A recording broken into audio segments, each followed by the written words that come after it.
My name is Daniel, and this is the story of the day everything changed. It started with a phone call, one of those sterile, overly polite voices from the fraud department at my bank. Mr. Kessler, we're calling to verify a $12,082 charge made to your credit card this morning to the Pearlstone Resort and Spa in Miami. I remember looking at the wall when she said that, not at it, through it. Because I hadn't made that charge. I hadn't been on a vacation in over 2 years. I hadn't even left the state in 5 months. I calmly told her it wasn't mine. She said she'd freeze the card and start a claim. I thanked her, ended the call, and sat there on my couch, just staring at the floor, holding my breath without realizing I was doing it. There were only 2 people who had access to that card. 2 people I'd trusted without question. 2 people I'd never once imagined would do something like this. My parents. And I don't mean they borrowed a few bucks for groceries. I mean they used the same card I'd given them for emergencies and booked themselves a 5-star week-long spa retreat, a luxury they never mentioned, a decision they never asked me about, a choice that felt less like a mistake and more like an unveiling. Because here's the thing about betrayal. It doesn't always come with raised voices or slammed doors or fiery arguments. Sometimes it arrives as silence, a charge on a screen, a debt you didn't choose, and what hurts most isn't just the money. It's the realization that maybe, just maybe, they never saw me as a son trying to help them. Maybe I was just a solution, a safety net, a credit limit. And now I couldn't stop asking myself the question, was helping them a mistake? Or had they always seen me as a tool? I didn't grow up with much, but I didn't grow up angry about it. Our house was small but clean. My parents worked hard, my dad in a factory that closed down when I was 16, and my mom did odd jobs when she could find them. There was always just enough, but never more than that. We didn't talk about money in our house. We just learned to feel it. The tension was when the rent was due, the sighs over gas bills, the quiet dinners where no one asked for seconds because we all knew there weren't any. Still, I admired them. I watched them stretch every dollar, give up small comforts, so I could have the things I needed for school. They were never careless, just caught in a loop of scarcity that never let up. As I got older, I became aware. The way my dad would joke about needing to borrow my future paycheck. The way my mom would drop phrases like, "One day you'll make it big and save us from all this." It was said in half laughter. But I understood what they meant. I was the good son. The one who kept his head down, studied hard, didn't party, didn't fight. I got a scholarship to a state university, took on work study and side gigs just to avoid burdening them. By the time I graduated, I had job offers lined up and student loans. I was determined to pay them off myself. My first apartment had no furniture except a mattress and a folding chair, but it was mine. I felt proud, like I was breaking a pattern. Meanwhile, my parents' situation didn't improve much. They were still living paycheck to paycheck, juggling bills, occasionally borrowing from relatives, but they never asked me for anything directly. They didn't have to. I kept an eye on their mail whenever I visited, saw the red-stamped envelopes, heard the quiet calls behind closed doors. One day, I sat down and pulled my mom's overdue credit statements from the counter. Her eyes met mine for a second before she looked away. I didn't say anything. I just went home, did the math, and transferred money from my savings to cover the balances. Most of it was a year-end bonus I'd been planning to use for a vacation or maybe new furniture. But it felt better to send it to them. I didn't tell them. Not right away. I didn't want them to feel small. 2 weeks later, when they called to tell me that the collection calls had stopped and that the account was suddenly cleared, I just said, "Maybe someone out there's looking out for you." There was a long pause on the line. Then my dad said, almost quietly, "Must be nice to have angels." I didn't need thanks. I wasn't looking for applause. I just wanted to breathe easier, knowing they wouldn't be crushed by interest rates or late fees anymore. It was love. Simple and quiet. The kind you don't need to say out loud. What I did expect, naively maybe, was trust. The kind of trust that comes when someone knows you're holding them up. The kind of respect that keeps people from taking advantage of the hand-reaching. Out to help them. I thought we understood each other. I thought I had done the right thing. But I was beginning to learn that sometimes giving doesn't build bridges. Sometimes it just redraws the power map, and sometimes people don't see you as generous. They just see you as available. It had been about 4 weeks since I'd paid off their debts. They never really brought it up again, never asked who, did it, never speculated aloud, and certainly never said thank you. Life just moved on, or so I thought.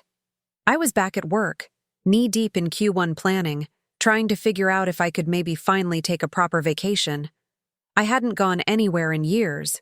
Between bills and being the fallback plan for my parents, there was always something else to prioritize. And then, on a Tuesday morning, the call came. Mr. Kessler, we're calling to confirm a $12,082 charge on your credit card. It was processed earlier today for a reservation at the Pearlstone Resort and Spa in Miami. At first, I thought it was a scam. Some kind of phishing attempt or stolen card info. I asked them to hold and pulled up my account. And there it was. The charge was real. The confirmation number, the travel insurance, even the spa package add-on. I hadn't booked it. I hadn't even looked at the resort online. The woman on the phone was efficient and polite. Would you like to report it? As fraud, I told her yes. She said she'd freeze the card and begin a dispute process. I thanked her, hung up, and just sat there, staring at the screen. Then something told me to dig deeper. I called the resort directly, gave them the booking code, and asked who made the reservation. The front desk person hesitated a little, but confirmed the guests' names on the booking. My parents. First and last. Confirmed. My parents had used my card, the same one they still had access to for emergencies, and booked themselves a week-long getaway at a luxury spa resort. It felt surreal, like maybe I'd hallucinated it. Like maybe there was some explanation I hadn't considered, so I called them. Hey, I said, trying to keep my voice steady. Did you use my credit card for something today? There was a pause, a beat too long. Then my mom said, Oh, you saw that? You booked a resort? Well, it wasn't just a vacation, she said quickly. We've been under so much stress, after everything. We thought we needed a break. You didn't even ask. We didn't. Want to bother you, my dad chimed in. We figured after all you've done, what's another few thousand? You can afford it. They said it like they were complimenting me. Like it was a good thing. Like I should be proud they trusted me that much. You used my card without permission. Oh, come on, Daniel, my mom said, her voice growing defensive. It's not like we're strangers. We're your parents. That word. Parents. As if the title itself were a blank check. You wouldn't understand, she added, her voice softer, like she was trying to appeal to my reason now. Until you're a parent yourself. You just wouldn't understand what it feels like to sacrifice, to need something for your own peace of mind. That line landed like a stone in my chest. You wouldn't understand until you're a parent. The irony of it. The insult was wrapped in feigned wisdom. I didn't explode. I didn't shout. I just went quiet. Because at that moment, I saw everything clearly. They hadn't borrowed money. They hadn't panicked and called me for help. They had decided, with full calm and control, to reward themselves at my expense. It wasn't a moment of weakness. It was a moment of entitlement, and what made it worse was the way they spoke about it. Like it was nothing. Like it was owed. No apology. No shame. Not even a moment of hesitation. I felt myself backing away emotionally, like my mind was walking out of the room, even though my body stayed sitting on the couch, phone still pressed to my ear. "You didn't think to call me," I said, almost more to myself than to them. "We knew you'd say yes," my dad said, like that explained everything. That was the moment something in me shut off. Not anger, not rage, just a switch. A decision, a realization. They didn't see me as someone who'd helped them out of love. They saw me as someone whose success was a family resource, a pool they could draw from when they needed comfort. They had thanked the universe when the debts disappeared. They had smiled at their good fortune, and now they had taken it a step further, without hesitation. I didn't know what was worse, the theft, or their complete lack of guilt. After that phone call, I sat in silence for a long time. Not angry, not even sad, really. Just quiet. And it was in that quiet that something surfaced. A memory I hadn't thought about in years. One of those small moments from childhood that seemed trivial at the time, but now came back with weight. I was 12. It was late. I'd gotten up to use the bathroom and walked past my parents' room. Their door was open just a crack, and I heard them talking. I didn't mean to eavesdrop, but I stopped when I heard my name. "He has a few thousand in that college fund," my mom whispered. My dad didn't hesitate. "We'll put it back later. He's our kid. He'll understand." They weren't angry. They weren't desperate. They sounded normal. Like they were talking about borrowing a cup of sugar. I stood there, frozen, holding my breath. The next morning, I asked about it, clumsily, like a kid does when he's not sure he's allowed to know something. My mom looked startled. My dad just chuckled. "Don't worry about it, bud. We'll pay it back," he said, but they never did. That was my first lesson in blurred lines, in the difference between help and expectation. At the time, I didn't have the words for it. I just buried it, let it settle into me like sediment. Then there was the guitar. I remember I wanted one so badly when I was 13. I had seen this sunburst electric guitar in the window of a secondhand music shop. It wasn't even expensive. I offered to mow lawns that summer to pay part of it. My mom said no.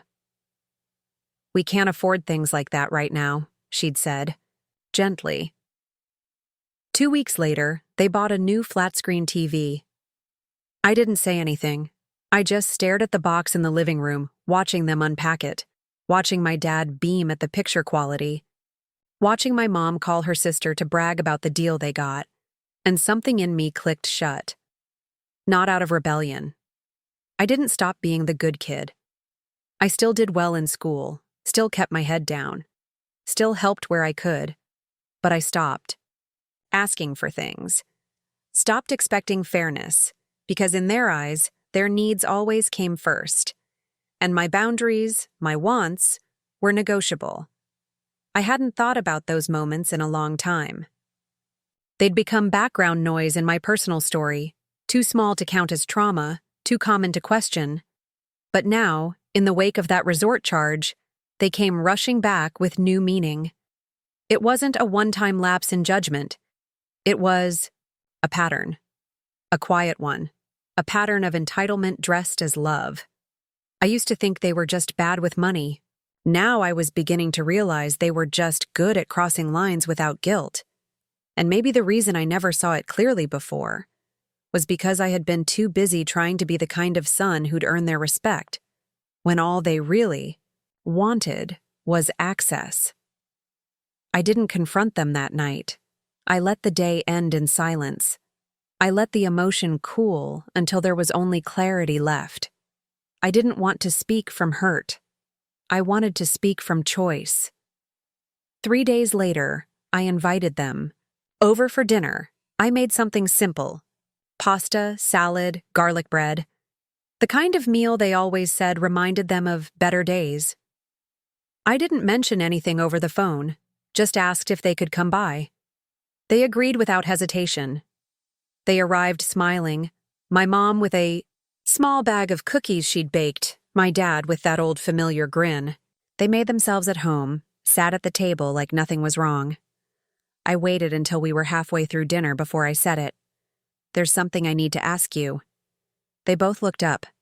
I pulled out the printed credit card statement. Highlighted. "Neat. Why didn't you ask me first?" They exchanged a glance. My dad leaned back in his chair, sighing. "We figured you'd be fine with it," he said. "You've always been generous." "We didn't want to burden you," my mom added quickly. "You work so hard. We didn't want to make you feel obligated." "But you used the card," I said. "Without telling me. You booked a $12,000 vacation." "Well," she said, trying to laugh, "it wasn't just a vacation. It was recovery. We've been so stressed. You know what we've been through. We thought maybe we deserved something good. Just once." I nodded slowly. Not angry, just absorbing. "You've done so much for us," my dad said, his voice softening. "We raised you. We gave everything. We had for years. This felt fair." I looked at them, really looked. And for the first time, I didn't see parents making a mistake. I saw two adults making a transaction, one that they believed they were entitled to. "That's not love," I said quietly.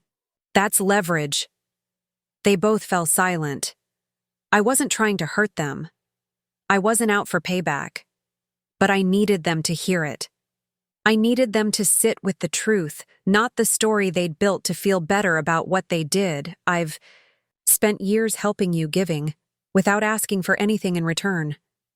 Not because I owed you, but because I loved you. But what you did, that wasn't an accident. It wasn't a misunderstanding. We were going to pay you back." My mom whispered. "No, you weren't," I said, not harsh, just honest. "And even if you had, that's not the point." I stood up, walked over to the side drawer and pulled out a pair of scissors. I took out the second copy of the credit card, the one I'd given them for emergencies, and cut it in half right there, placing the pieces on the table. My dad's jaw clenched. My mom stared down at it, expression unreadable. "I've canceled the card," I told them. "I've filed a dispute. They'll mark the charge as unauthorized. I won't press charges. I'm not interested in that.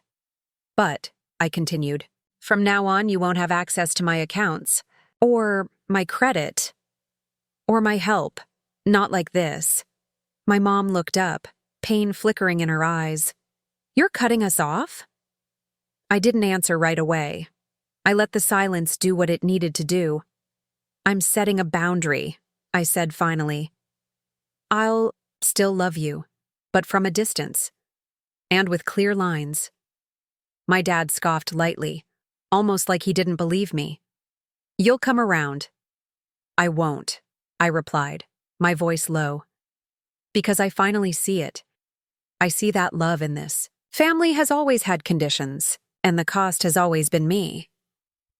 They left not long after. My mom hugged me tightly, like she was afraid to let go. My dad didn't say much, just nodded. And when the door closed behind them, I didn't cry. I didn't feel relief either. I just felt still. Because justice doesn't always come as punishment. Sometimes it's the quiet click of a door closing for the last time. Sometimes it's the removal of access, the end of the assumption, and sometimes it's finally choosing yourself over the people who've always assumed you never would. A few weeks later I moved, nothing drastic, just across town. But the space was mine.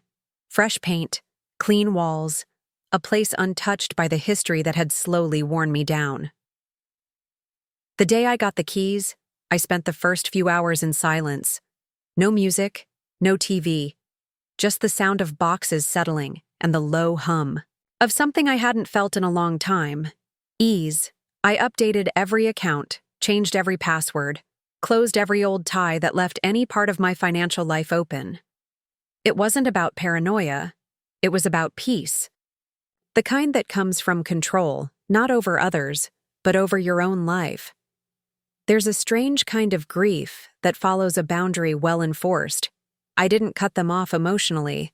I still answered calls, still asked how they were doing, still sent birthday cards, but I didn't offer help. Not like before, not without request, and never again without consent. They asked once, months later, if I'd reconsider giving them emergency access again. I told them no. My mom said she felt hurt by my distance. I told her I understood, and I left it at that. Because I'm not angry anymore, just done explaining. Sometimes the hardest part of growing up isn't the bills or the rent or the loneliness. It's seeing the people you once saw as protectors become the people you need to protect yourself from. That realization used to hollow me out. Now it just clarifies things. I still love them. I probably always will. But love without boundaries isn't devotion. It's erosion. One afternoon, I went out to the small balcony of my new apartment. The light was soft. The air is still.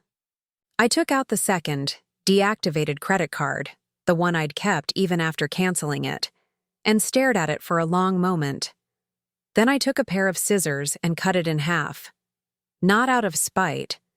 Out of the ceremony, I dug a small hole in the planter beside my chair and buried the pieces in the dirt. Covered it gently. Watered it. Planted a small ficus tree in its place. It's still growing there now. Slow, steady, green. A quiet kind of symbol. Because in the end, peace isn't something that